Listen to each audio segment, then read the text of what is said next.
So the India's point of view, External Affairs Minister Dr. S. Jaishankar, who has hailed direct talks with Iran as the most effective way of restarting shipping through the Strait of Hormuz.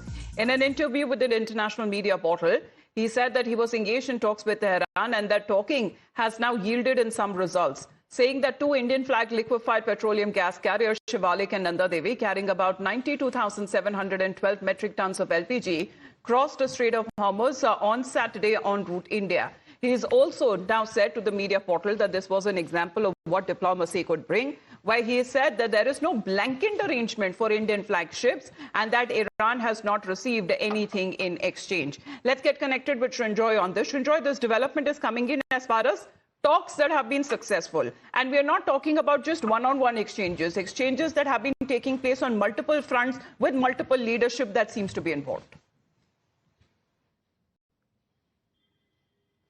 This has been India's position, and it's been a very clear one. As far as this war, as far as other wars like the Russia-Ukraine, India says that there has to be discussion, there has to be a ceasefire and then discussion, and all problems have to be sorted out at the discussion table.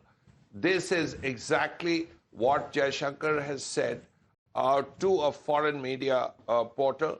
And the point is, these discussions have helped. India desperately needs LPG.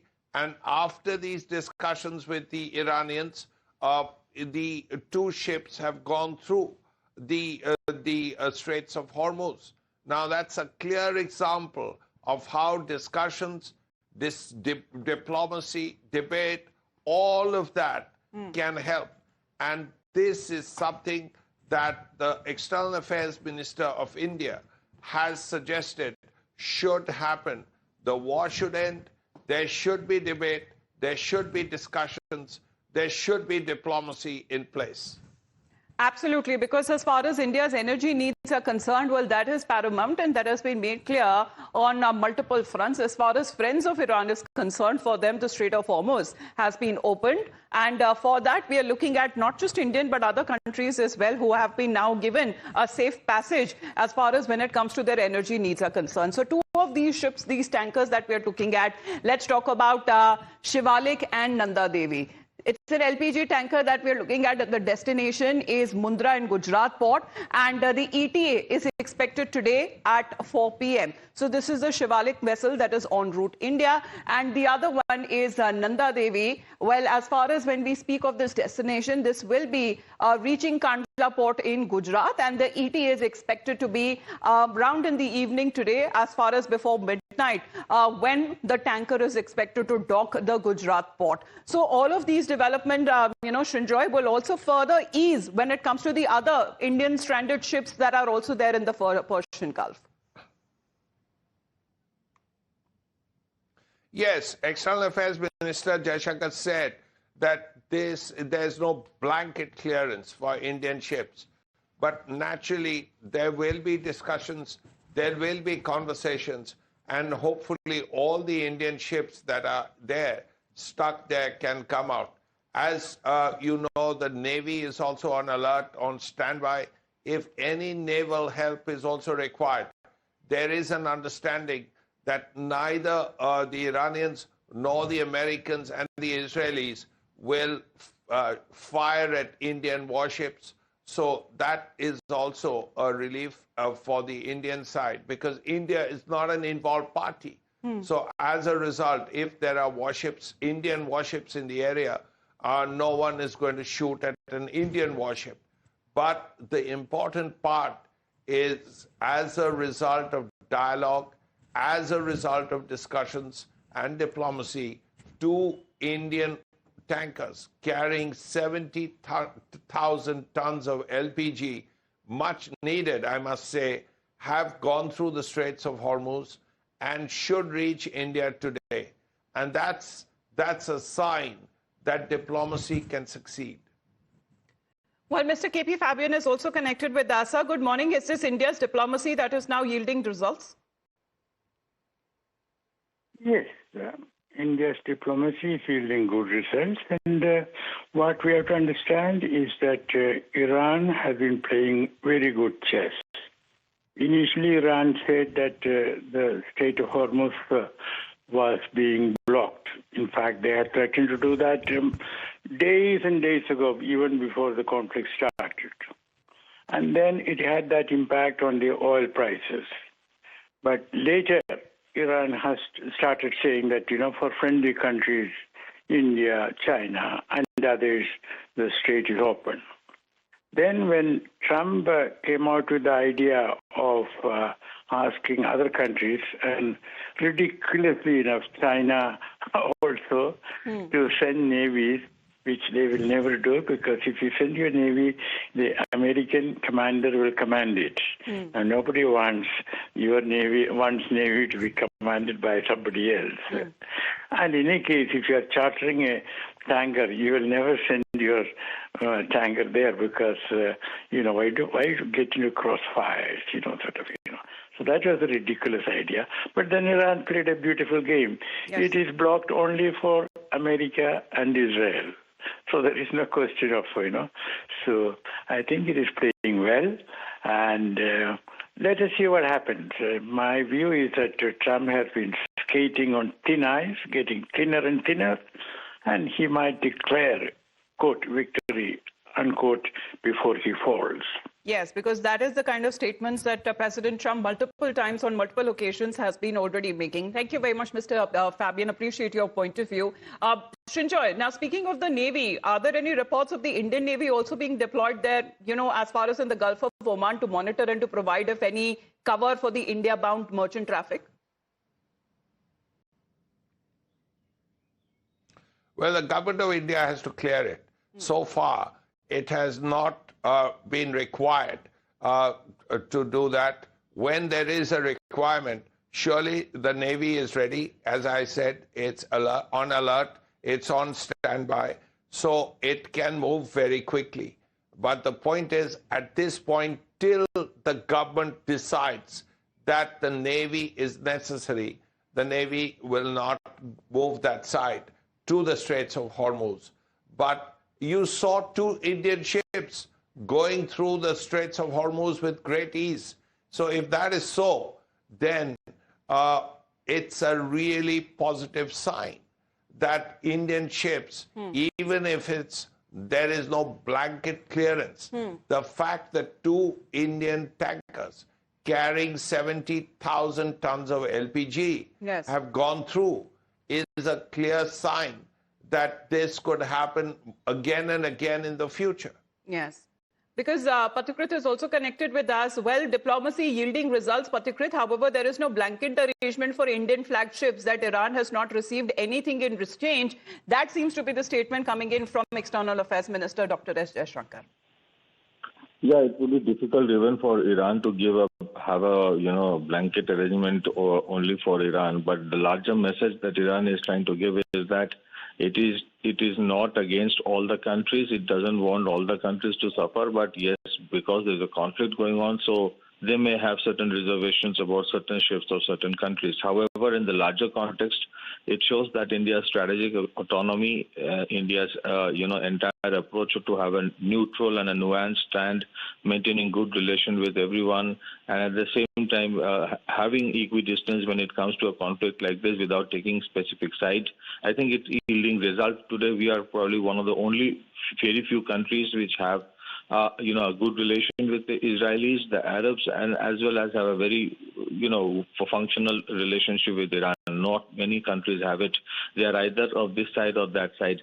It makes sense in today's world because there are a lot of complexities involved in this conflict. So ensuring that you don't get meddled into it or sunk into it helps, because we are oil dependent, and that is a reality. Well, yes, but matching up to the energy needs, it seems that India, however, has been in constant talks with the world leaders, and especially with those countries who are, in a way, being dragged into this war. Thank you very much, Patikrit, for your point of view. As Srinjoy continues to be with us, we also talk about the developments that are now happening on part of President Trump, because it's the 17th day of the war.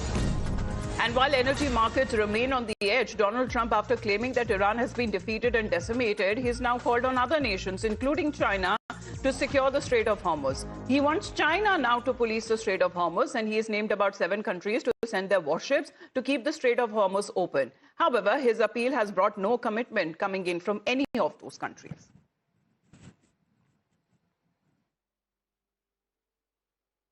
Something that we don't need, that these countries don't need. And yet for years, it's like, for years we've been maintaining and doing a great job.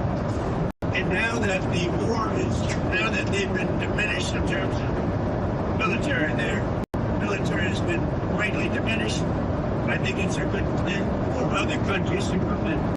Now, it would have been nice, as I said to the Prime Minister of the UK, who sort of was reluctant to put his 2 aircraft carriers into harm's way.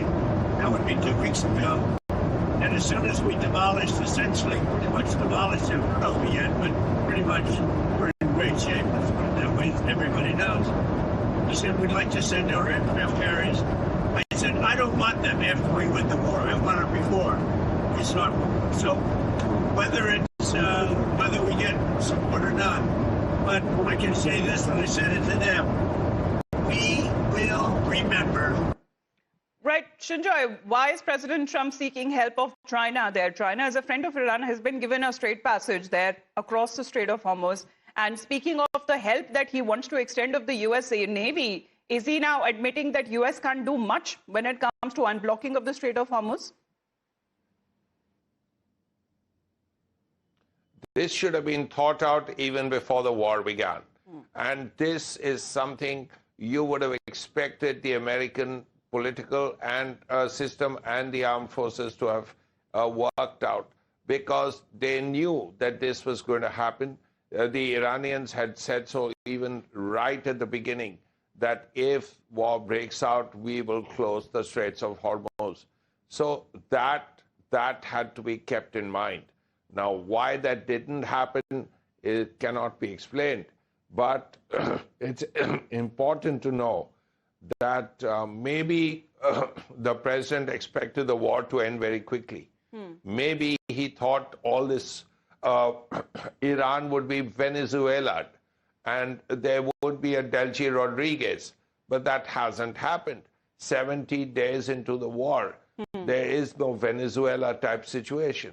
So as a result, this appears to be a hindrance, because all these countries, when President Trump talks about Japan and South Korea, in a sense he's right, because Japan and South Korea both get about 80% of their fuel or their crude oil and LNG through the Straits of Hormuz, because all those countries, like Qatar, like Kuwait, like Bahrain, all of them have to move their goods, their crude that oil. That would mean LNG. that dragging those countries as well into the war that they never asked for, because it seems that there is nowhere any sort of a commitment or even comment rather that is now coming in from these countries to be even remotely interested in policing when it comes to the Strait of Hormuz.